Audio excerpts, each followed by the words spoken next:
आज हम आपको एक ऐसे वैज्ञानिक की कहानी बताने जा रहे हैं जिसे इतिहास ने कभी-कभी मंदबुद्धि भी कहा, लेकिन जिसने अपनी मेहनत और लगन से दुनिया को समझ का एक नया आयाम दिया। जी हाँ, हम बात कर रहे हैं एल्बर्ट आइंस्टाइन की। आइंस्टाइन का जन्म 14 मार्च 1879 को जर्मनी के उल्म शहर में एक यहूदी परिवार में हुआ था। आइंस्टाइन का परिवार मूलतः अश्केनाज़ी यहूदी वंश से था, लेकिन वे धार्मिक अनुशासन के मामले में ढीले थे। उनके पिता हेरमन एक इंजीनियर और नवोन्मेषी व्यवसायी थे, जबकि उनकी मां पॉलीन एक कुशल पियानो वादक थीं, जिनसे आइंस्टाइन को संगीत के प्रति लगाव मिला था। एक साल भी नहीं बीता था कि उनका परिवार म्यूनिक चला आया। वहां उनके पिता और चाचा याकूब अपने इलेक्ट्रोकेमिकल उद्योग में किस्मत आजमा रहे थे। एल्बर्ट की एक छोटी बहन थी, माया, जिनका जन्म एल्बर्ट के 2 साल बाद हुआ था। बचपन में उन्हें बोलने में देरी थी। लगभग 4 साल की उम्र तक उन्होंने कुछ भी बोलना शुरू नहीं किया। लेकिन एक दिन वो अपने माता-पिता के साथ डिनर कर रहे थे और उन्होंने पहली बार कहा, "सूप बहुत गर्म है।" इस घटना ने उनके माता-पिता को चौंका दिया। लोग उनके धीमे बोलने की आदत की वजह से उन्हें मंदबुद्धि कहने लगे। लेकिन आइंस्टीन की जिज्ञासा हद पार थी। 5 साल की उम्र में उनके पिता ने उन्हें एक चुंबकीय कंपास दिखाया, जिसकी सुई हमेशा उत्तर की ओर स्थिर रहती थी। ये देखकर उनकी आंखें खुल गईं कि आखिर ऐसा कैसे होता है। इस चुंबक की सुई का रहस्य ही उनके अंदर विज्ञान के प्रति पहली मशाल जला गया।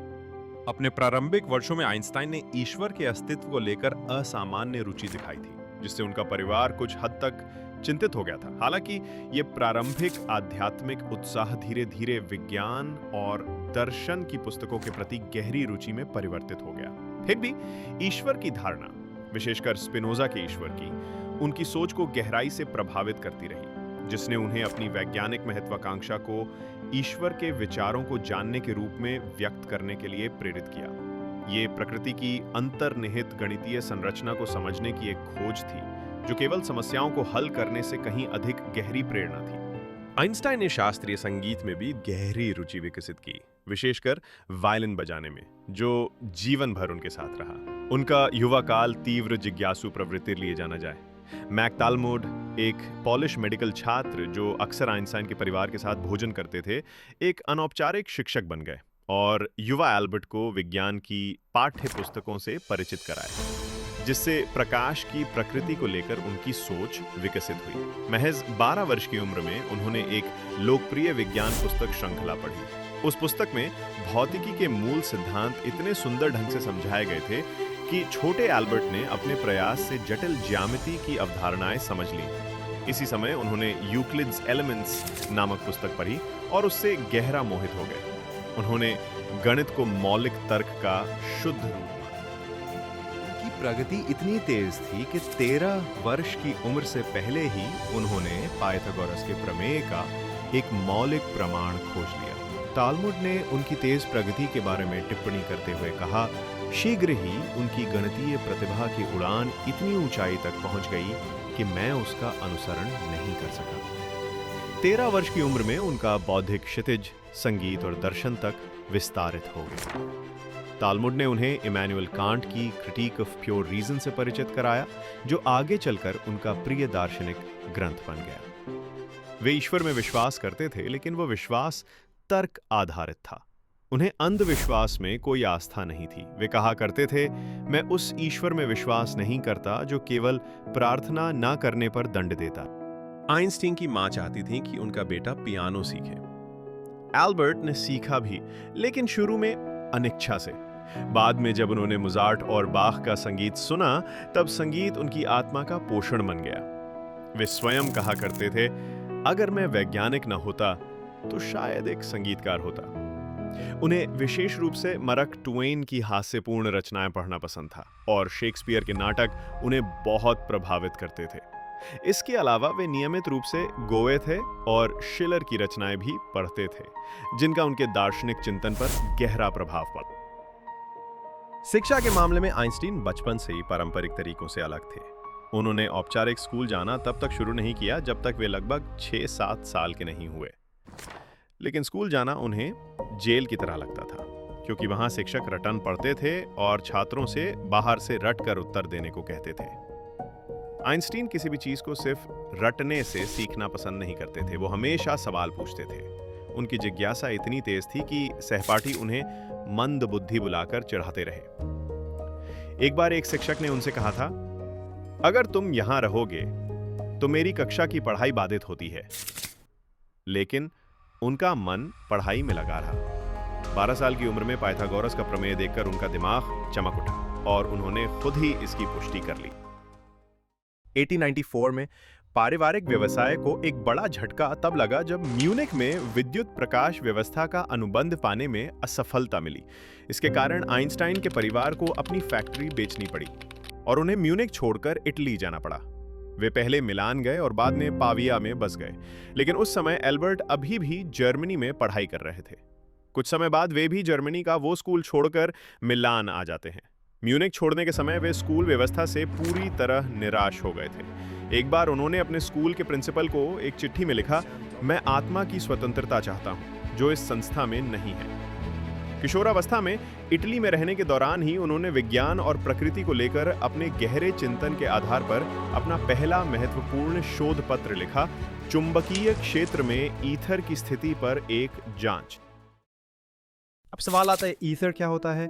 उस समय वैज्ञानिकों का मानना था कि प्रकाश या ऊर्जा जब एक जगह से दूसरी जगह जाती है तो उसे किसी अदृश्य माध्यम की जरूरत होती है, जैसे कि ध्वनि के लिए हवा। उन्होंने इस अदृश्य माध्यम को नाम दिया ईथर। यह माना जाता था कि ईथर पूरे ब्रह्मांड में फैला हुआ है और यही माध्यम प्रकाश और चुंबकीय तरंगों को ले जाने का काम करता है। ये शब्द ईथर प्राचीन ग्रीक भाषा से आया है, जहां ईथर का अर्थ था आकाश में बहने वाली शुद्ध हवा या स्वर्ग का तत्व। आइंस्टाइन के ये शोधपत्र इसी विचार पर आधारित था। उन्होंने ये जानने की कोशिश की कि अगर ईथर सच में मौजूद है तो चुंबकीय क्षेत्र के अंदर उसकी क्या भूमिका होती है। यही वो सोच थी जिसने आगे चलकर आइंस्टाइन को सापेक्षता के सिद्धांत तक पहुंचाया।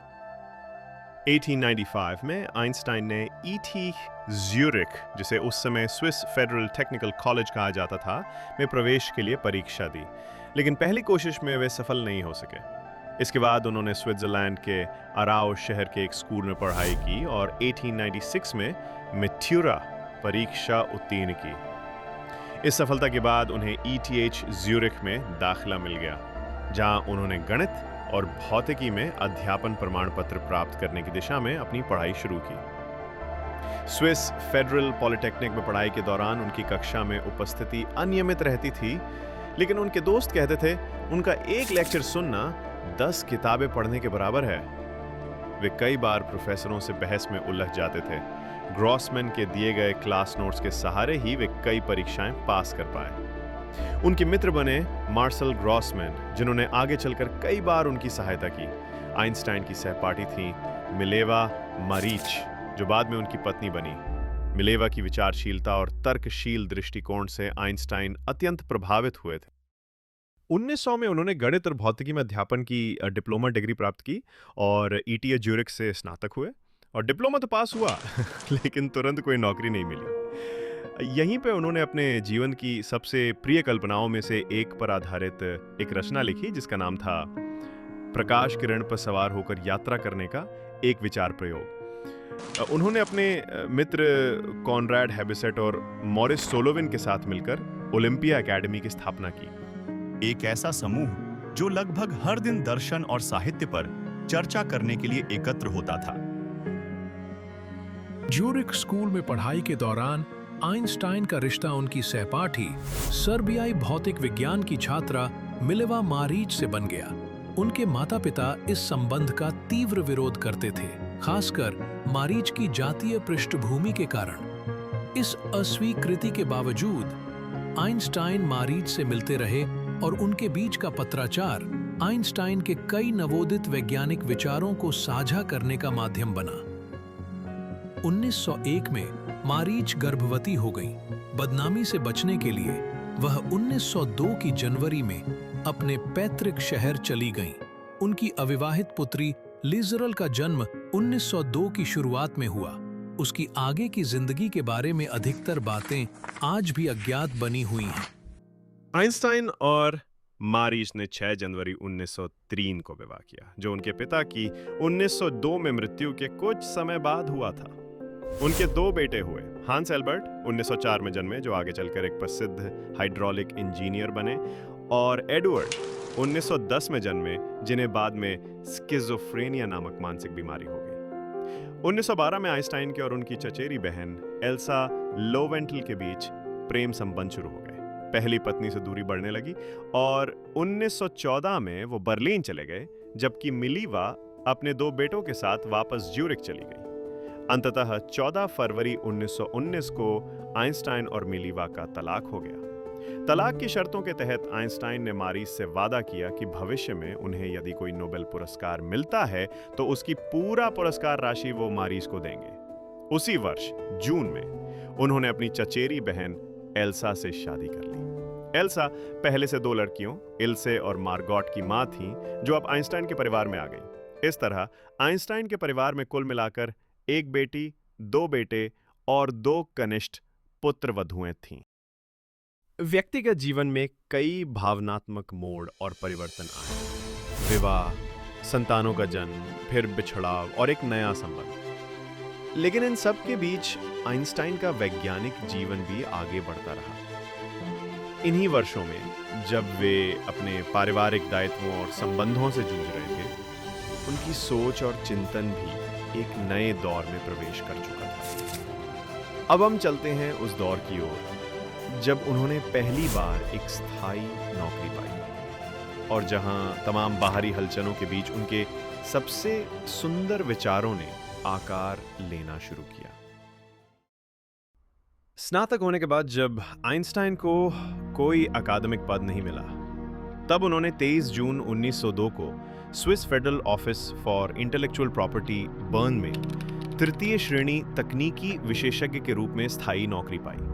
शुरुआत में वे भौतिकी और गणित के निजी ट्यूशन से अतिरिक्त आय भी करते थे। सप्ताह में 48 घंटे की नौकरी करने के बावजूद आइंस्टाइन ने बाद में इस पेटेंट ऑफिस को उनके सबसे सुंदर विचारों का जन्म स्थल बताया और इसे एक धर्मनिरपेक्ष मठ के रूप में वर्णित किया। बर्न में उनका यह समय उनके जीवन का सबसे रचनात्मक और उर्वर काल सिद्ध हुआ। वे नियमित रूप से शहर की और विश्वविद्यालय की लाइब्रेरी में जाते थे और प्राकृतिक विज्ञान समिति के सदस्य भी बने। इसी समय के दौरान उन्होंने 1905 में ज्यूरिख विश्वविद्यालय में अपना डॉक्टोरल शोध पत्र भी जमा किया। 1905 को आइंस्टाइन का एनस मिरेबलिस यानी चमत्कारिक वर्ष कहा जाता है। एक ही वर्ष में उन्होंने 8 नए शोध पत्र प्रकाशित कर दिए, जिन्होंने भौतिकी की नींव हिला दी। इनमें से एक पेपर चलती वस्तुओं के विद्युत चुंबकीय बल का नव सिद्धांत था, जिसमें उन्होंने विशेष सापेक्षता सिद्धांत दिया। उसी शोध में उन्होंने मशहूर सूत्र E = mc² की भी व्युत्पत्ति की, अर्थात द्रव्यमान और ऊर्जा एक दूसरे के पर्याय हैं।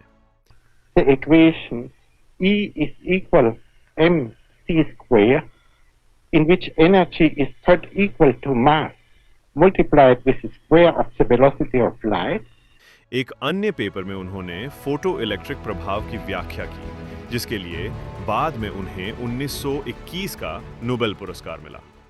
In 1921, he was awarded Nobel Prize, but though in need of funds, gave money to charity. Einstein ने इन पेपर्स में ब्राउनियन मोशन और प्रकाश की प्रकृति की भी पड़ताल की। इन नए विचारों ने वैज्ञानिक जगत को चौंका दिया और उनकी क्रांतिकारी सोच दुनिया भर में चर्चा में आ गई। उन्होंने कहा था कि imagination is more important then knowledge. ये उदाहरण हमें बताता है कि आइंस्टाइन स्वयं शिक्षा के ढांचे से आगे की सोच रखते थे। जैसा उन्होंने एक बार मजाकिया अंदाज में कहा था, शिक्षा वो है जो स्कूल में सिखाई गई चीज़ों को भूल जाने के बाद बचती है। यही जिज्ञासा उन्हें आगे ले गई। 1907 में जब दुनिया अभी न्यूटन के सिद्धांतों को अंतिम सत्य मानती थी, आइंस्टाइन एक ऐसी कल्पना में डूबे, क्या होगा अगर कोई व्यक्ति गुरुत्वाकर्षण के प्रभाव में फ्री फॉल कर रहा हो? इसी सरल से विचार से जन्म लिया सामान्य सापेक्षता सिद्धांत का बीज, एक सिद्धांत जो गुरुत्वाकर्षण की परिभाषा को ही बदल देने वाला था। न्यूटन ने गुरुत्वाकर्षण को दो वस्तुओं के बीच एक अदृश्य बल के रूप में परिभाषित किया था, पर आइंस्टाइन ने कहा यह बल नहीं है, बल्कि समय और स्थान स्वयं झुक जाते हैं। द्रव्यमान किसी भी वस्तु के चारों ओर स्पेस टाइम की बनावट को मोड़ देता है, और यही वक्रता वो बल है जिसे हम गुरुत्वाकर्षण कहते हैं। 1915 के नवंबर में आइंस्टाइन ने बर्लिन की एकेडमी में अपने सिद्धांत की अंतिम गणनाएं प्रस्तुत की, और मार्च 1916 में अनालीन दर फिजिक में उनका ऐतिहासिक लेख प्रकाशित हुआ। उनका ये सिद्धांत गणितीय दृष्टि से जटिल था, पर इसके प्रभाव गहरे और युगांतरकारी थे। इस सिद्धांत की सबसे अद्भुत भविष्यवाणी थी, प्रकाश की किरणें भी गुरुत्वाकर्षण से प्रभावित हो सकती हैं। आइंस्टाइन ने गणना की थी कि यदि कोई तारा सूर्य के करीब से दिखाई दे तो उसकी किरणें सूर्य के गुरुत्व से मुड़ जाएंगी। 29 मई 1919 को सूर्य ग्रहण के दौरान ब्रिटिश खगोलविद सर आर्थर एडिंगटन ने यह प्रयोग अंजाम दिया। सूर्य के चारों ओर चमकते तारों की स्थिति की तुलना सूर्य ग्रहण के पहले और बाद में की गई, और परिणाम चौंकाने वाले थे। तारों की किरणें वाकई मुड़ गई थीं, ठीक वैसा जैसा आइंस्टाइन ने भविष्यवाणी की थी। यह क्षण विज्ञान के इतिहास में क्रांति का प्रतीक बना। न्यूटन की सदियों पुरानी गुरुत्वाकर्षण की व्याख्या को आइंस्टाइन ने एक व्यापक, सटीक और ब्रह्मांडीय पैमाने पर विस्तारित रूप में बदल दिया। अब गुरुत्वाकर्षण एक बल नहीं बल्कि स्पेस टाइम की ज्यामिति बन गई। इस पुष्टि ने आइंस्टाइन को एक रात में वैश्विक ख्याति दिला दी। अखबारों ने लिखा, न्यूटन ओवरथ्रोन, यानी न्यूटन को हटा दिया गया। पर सच्चाई ये थी कि आइंस्टाइन ने न्यूटन को पूरी तरह नकारा नहीं, बल्कि ये दिखाया कि न्यूटन का सिद्धांत केवल कम गुरुत्व वाले, धीमी गति वाले पिंडों के लिए सही था, जबकि उनकी खुद की गणनाएं ब्रह्मांड के बड़े पैमानों, तीव्र गति और विशाल गुरुत्व के लिए सही बैठती हैं। इस सिद्धांत के साथ आइंस्टाइन केवल एक वैज्ञानिक नहीं रहे, वह ब्रह्मांड की गहराई में झांकने वाला एक दूरदर्शी विचारक बन चुके थे। जनरल रिलेटिविटी ने न केवल गुरुत्वाकर्षण को बल्कि ब्लैक होल्स, टाइम डायलेशन और ब्रह्मांड के विस्तार जैसे अनगिनत अवधारणाओं को जन्म दिया, जिन्होंने आधुनिक भौतिकी की नींव को नई दिशा दी। इस दौरान उनकी वैज्ञानिक उपलब्धियों के लिए उन्हें नोबेल पुरस्कार मिला। नोबेल समिति ने 1921 का भौतिकी पुरस्कार आइंस्टाइन को फोटो इलेक्ट्रिक प्रभाव की खोज के लिए प्रदान किया। दिलचस्प बात यह है कि नोबेल 2 साल बाद 1922 में दिया गया, क्योंकि उस समय राजनीतिक और तकनीकी कारणों से विलंब हुआ। हालांकि लोगों को अक्सर लगता है कि आइंस्टाइन ने यह पुरस्कार सापेक्षता सिद्धांत के लिए जीता, पर सच यह है कि उन्हें विशेष रूप से फोटो इलेक्ट्रिक प्रभाव की व्याख्या के लिए सम्मानित किया गया। लेकिन आइंस्टाइन केवल समीकरणों तक सीमित नहीं थे। उनकी जिज्ञासा ब्रह्मांड की संरचना से भी परे सत्य, सौंदर्य और चेतना की गहराइयों तक पहुंचती थी। वो विज्ञान और दर्शन के बीच की दीवार को तोड़ना चाहते थे, और इसी खोज ने उन्हें कुछ अद्भुत दार्शनिक संवादों की ओर अग्रसर किया। ऐसा ही एक ऐतिहासिक क्षण था जब दो महान आत्माएं, रविंद्रनाथ ठाकुर और एल्बर्ट आइंस्टाइन, पहली बार एक दूसरे के सामने बैठी। विज्ञान और दर्शन, पश्चिम और पूर्व, एक ही कमरे में आमने सामने। 14 जुलाई 1930, 20वीं सदी की दो महानतम प्रतिभाएं, एल्बर्ट आइंस्टाइन और रविंद्रनाथ ठाकुर, बर्लिन के निकट कापुथ में आइंस्टाइन के निवास पर एक ऐतिहासिक भेंट में शामिल होते हैं। ये गूढ़ संवाद, जो बाद में 1931 के जनवरी अंक में द मॉडर्न रिव्यू में प्रकाशित हुआ और द न्यूयॉर्क टाइम्स में Einstein and Tagore plumb the truth शीर्षक से रिपोर्ट किया गया। सत्य, वास्तविकता, सौंदर्य और चेतना की मौलिक प्रकृति को लेकर विज्ञान और आध्यात्मिकता के बीच एक अनोखे संवाद का प्रतिनिधित्व करता है। ठाकुर भारतीय दर्शन की गहराइयों से प्रेरित होकर तर्क करते हैं कि सत्य मानव चेतना के साथ गहराई से जुड़ा हुआ है। उनका मानना था कि जिसे हम वास्तविकता के रूप में अनुभव करते हैं, वो हमारी सामूहिक मानव चेतना की एक निर्मिति है, और परम सत्य मानवता से स्वतंत्र रूप में अस्तित्व में नहीं रहता। वे ये भी विश्वास करते थे कि सौंदर्य सत्य की ही भांति तभी सार्थक है जब कोई उसे सराहने वाला हो। इसके विपरीत आइंस्टाइन एक वस्तुनिष्ठ यथार्थ और शाश्वत सत्य पर विश्वास रखते थे जो मानवीय अनुभूति से परे मौजूद है। वे तर्क करते हैं कि कुछ सत्य, जैसे कि ज्यामिति में पाइथागोरस का प्रमेय, मानव अस्तित्व से स्वतंत्र रूप से सत्य है। सौंदर्य पर चर्चा करते हुए उन्होंने प्रश्न किया, यदि अपोलो बेल्वेदेर की मूर्ति को देखने वाला कोई ना हो तो क्या वो फिर भी सुंदर कहलाएगी? चर्चा का एक विशेष क्षण तब आता है जब आइंस्टाइन ठाकुर की सापेक्ष सत्य की अवधारणा पर चौंक कर कहते हैं, तो इसका मतलब मैं आपसे अधिक धार्मिक हूं? ठाकुर मुस्कुराकर उत्तर देते हैं, मेरा धर्म मेरे अति व्यक्तिगत आत्म के माध्यम से सार्वभौमिक मानव आत्मा से जुड़ना है। हालांकि उनके दृष्टिकोण कई बार एक दूसरे से विपरीत थे, फिर भी यह संवाद आपसी जिज्ञासा और गहन सम्मान से भरपूर था।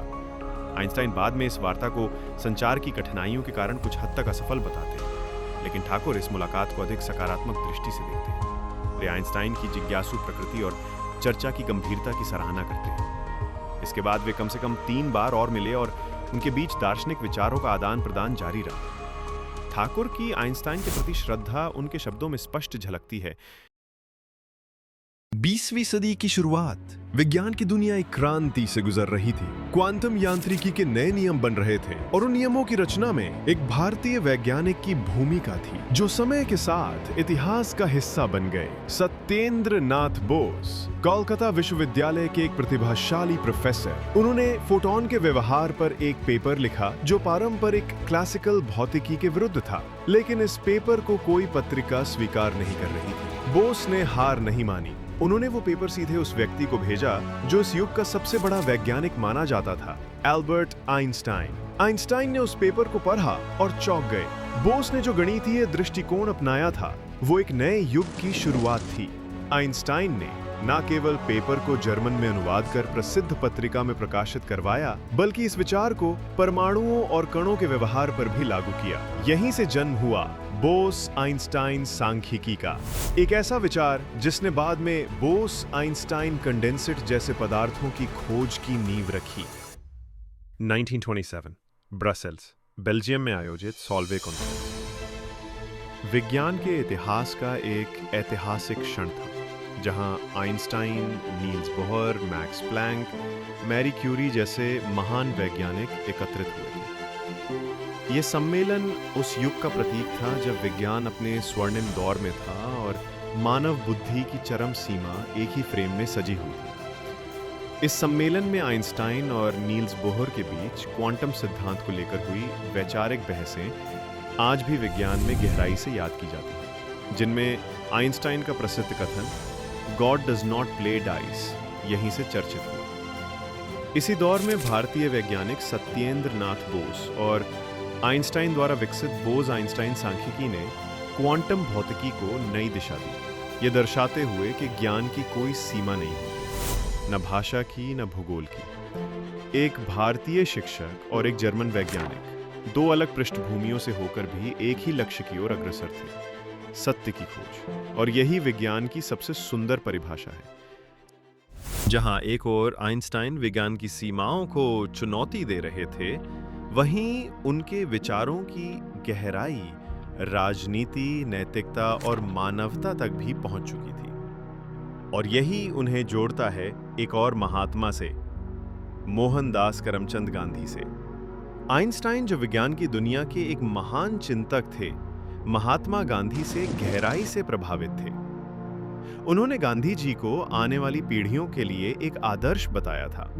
यह ऐतिहासिक संबंध पहली बार 27 सितंबर 1931 को स्थापित हुआ, जब विल्फ्रेड इज़राइल अपने भारतीय अतिथि वीए सुंदरम को लेकर आइंस्टाइन से मिलने कैपुथ नामक एक छोटे से शहर में उनके ग्रीष्मकालीन निवास पर पहुंचे। इस मुलाकात के दौरान आइंस्टाइन ने गांधी जी के लिए एक छोटा सा पत्र लिखा, जो सुंदरम के माध्यम से गांधी जी तक पहुंचा।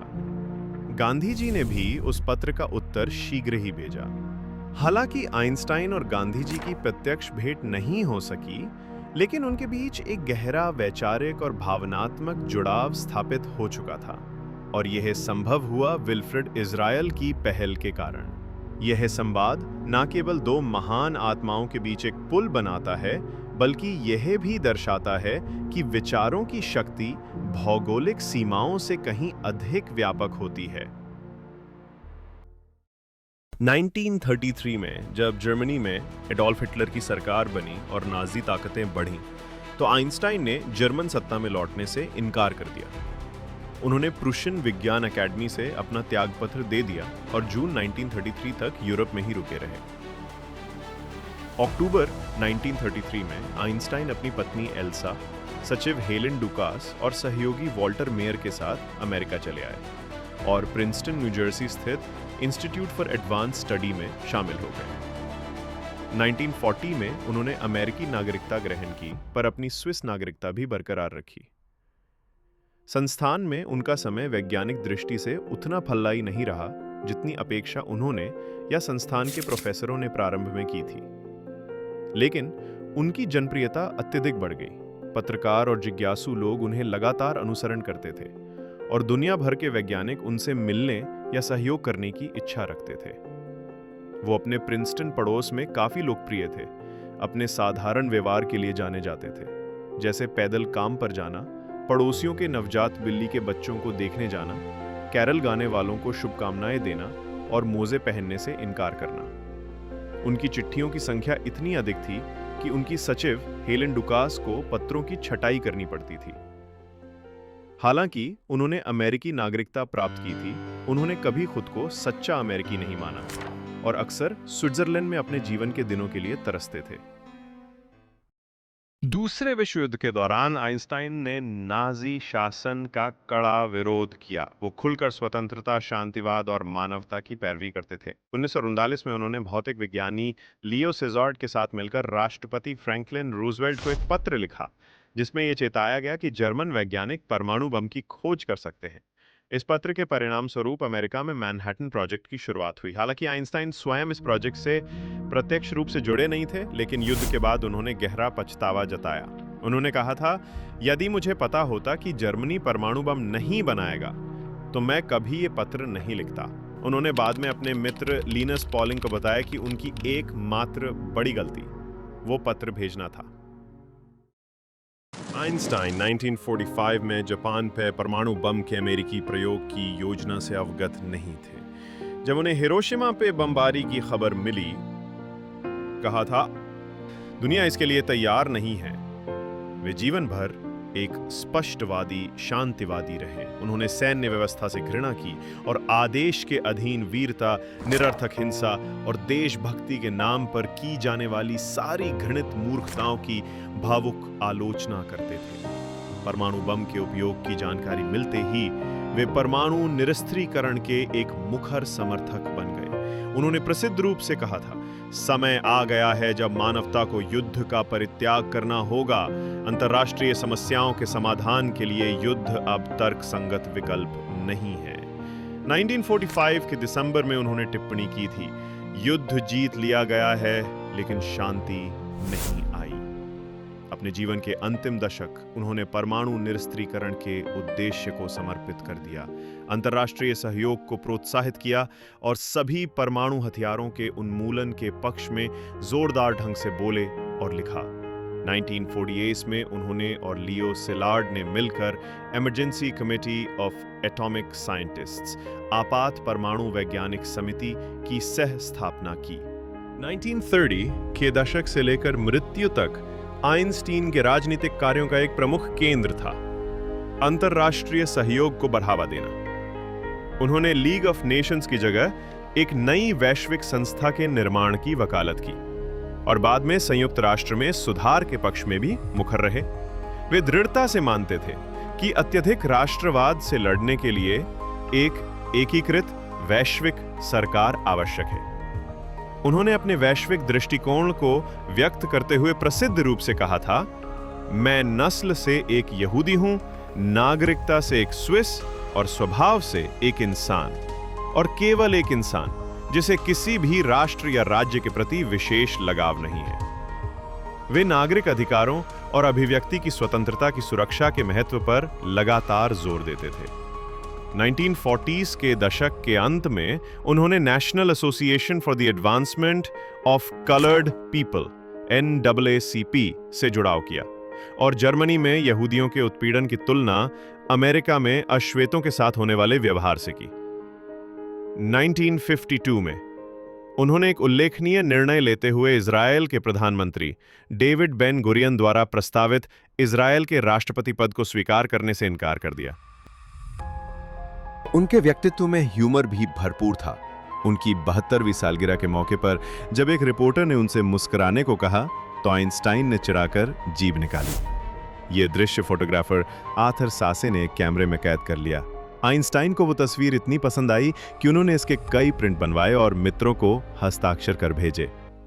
एक प्रसिद्ध किस्सा ये भी है कि उनके ड्राइवर को उनके लेक्चर इतने याद हो गए थे कि उसने मजाक में कहा, डॉक्टर आइंस्टाइन, मैं ही आज लेक्चर दे देता हूँ। ये कहानी ऐतिहासिक रूप से प्रमाणित नहीं है, लेकिन इससे आइंस्टाइन की उन्मुक्तता और हास्य बुद्धि की झलक मिलती है।